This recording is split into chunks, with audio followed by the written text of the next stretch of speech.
Siapa di sini yang hidupnya lancar-lancar aja, mulus-mulus aja, nggak ada masalah? Apakah ada? Tentu tidak ada.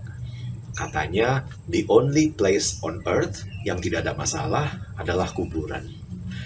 Oke, karena masalah adalah bagian dari hidup yang harus kita hadapi, maka bagaimana kita bisa menyikapinya? Pertama-tama, pahami dulu mindset-nya. Ini mindset yang sangat mencerahkan. Oke, begini. Saya punya pilihan A atau pilihan B. Mana lebih banyak masalah? Yang A atau yang B? Oke. Anak sekolah atau anak kuliah? Karyawan atau manajer? Manajer atau eksekutif atau owner? Ya. Single atau married? Married atau punya anak? Pasti pilihan yang B ini jauh lebih banyak masalah daripada pilihan yang A, kan? Berarti masalah yang kita hadapi menunjukkan kelas kita atau kualitas kita sebagai manusia atau bahkan derajat kita, ya. Semakin banyak masalah menunjukkan semakin kita berada pada level-level yang tinggi dalam hidup kita. Seperti kalau misalnya kita main game, masalah yang kita hadapi itu menunjukkan bahwa kita sudah ada pada level-level yang tinggi, level-level yang advance. Jadi masalah adalah sebuah pertanda baik kalau kita mikir dengan mindset yang mencerahkan seperti itu.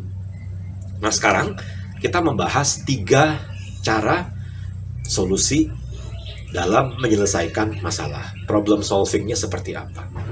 Tentu saja masalah terbaik, pemecahan masalah terbaik adalah dengan menghindarinya. Sedia payung sebelum hujan. Tapi kan sebagai manusia kadang kita tidak bisa menghindari yang namanya masalah, ya. Dia datang ibarat tamu yang tidak diundang. Nah, kalau sudah di depan pintu, bagaimana caranya? Pertama, ingat, masalah itu seperti api. Kita nggak boleh menghindari, kita nggak boleh lari. Karena kalau kita menjauhi, masalah akan semakin besar. Ya, masalah yang tidak kita selesaikan akan menghantui kita, akan meneror kita, akan mengikuti kita kemana-mana. Masalah yang tidak kita selesaikan akan menjadi aib di kemudian hari. Memang ini butuh keberanian, ya, butuh keberanian memang untuk menghadapinya. Jauh lebih mudah untuk melarikan diri dari masalah. Itu solusi yang pertama. Yang kedua, perhatikan reaksimu. Masalah bisa jadi makin tambah runyam kalau reaksi kita berlebihan. Karena masalah itu seperti api, reaksi kita bisa diumpamakan seperti menuangkan air untuk memadamkan api ini, atau menuangkan bensin yang malah bikin apinya jadi makin besar. Reaksi yang berlebihan seperti menuangkan bensin bikin masalah jadi makin runyam.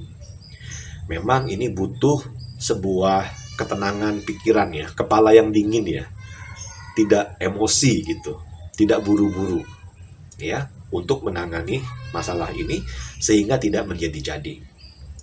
Yang ketiga, ketika orang dilanda sebuah masalah, apa yang orang katakan mengenai dia? Oh, dia sedang banyak pikiran. Kata banyak pikiran ini menunjukkan bahwa masalah itu memang nggak boleh dipikirin kebanyakan gitu. Karena banyak pikiran, ya, memikirkan masalah, nanti malah jadi kemana-mana gitu. Melebar, meluas kemana-mana. Apa yang seharusnya menjadi masalah, karena kita pikirin nanti ada pendapat si A, pendapat si B, perasaanku, dan lain sebagainya, yang bukan fakta, malah bikin masalah jadi meluas dan melebar kemana-mana gitu. Maka banyak pikiran harus dirubah menjadi sedikit pikiran. Caranya adalah dengan menuliskan apa sebenarnya akar permasalahan yang dihadapi. Itu dulu, kita tulis apa akar permasalahan yang sebenarnya. Ada sebuah ungkapan dalam bahasa Inggris yang keren banget. A problem well stated is a problem half solved. Masalah yang sudah ditulis sudah separuh diselesaikan. Einstein konon katanya pernah diminta untuk mencari solusi untuk sebuah masalah. Selama 60 menit dia diberi waktu dan dia mengatakan, saya butuh 50 menit untuk mendengarkan apa sebenarnya yang terjadi. Dan 10 menit untuk mencari solusinya.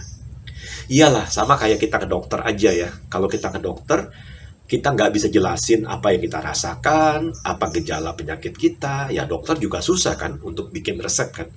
Tapi semakin kita jelas kasih tahu ke dokter apa yang kita rasakan, kapan kita merasakannya, dan bagaimana penyakitnya itu, dan di mana letaknya, tentu ini akan membantu dokter untuk menulis resep obat yang paling tepat untuk masalah yang kita hadapi.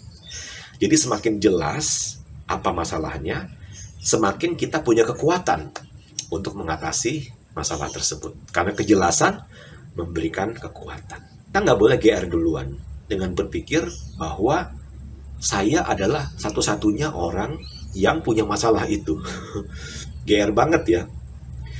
Masalah apapun yang kita hadapi, orang lain sudah pernah menghadapinya. Dan orang lain yang menghadapinya, mereka mau kok berbagi, sharing, apa langkah-langkah pemecahan masalah mereka. Gitu. Jadi, daripada kita mikir sendiri, waduh, what should I do ya? Harus bagaimana ya? Kenapa enggak kita cari tahu siapa yang sudah pernah mengalami masalah tersebut dan cari di mana orang-orang seperti ini. Mereka bisa langsung ditemukan, bisa langsung ditemui, ya mereka adalah para mentor kita secara langsung, atau mereka bisa kita temui lewat sosial media seperti ini, lewat artikel atau lewat buku-buku yang telah mereka tulis. Dikatakan bahwa sukses leaves clues. Setiap masalah sudah ada orang-orang yang menemukan jalan suksesnya. Dan kita tinggal mencari siapa orangnya dan belajar dari mereka. Itulah penyelesaian yang paling efektif dan paling efisien terhadap apapun problem yang kita hadapi. So thank you for watching. Sampai jumpa di episode yang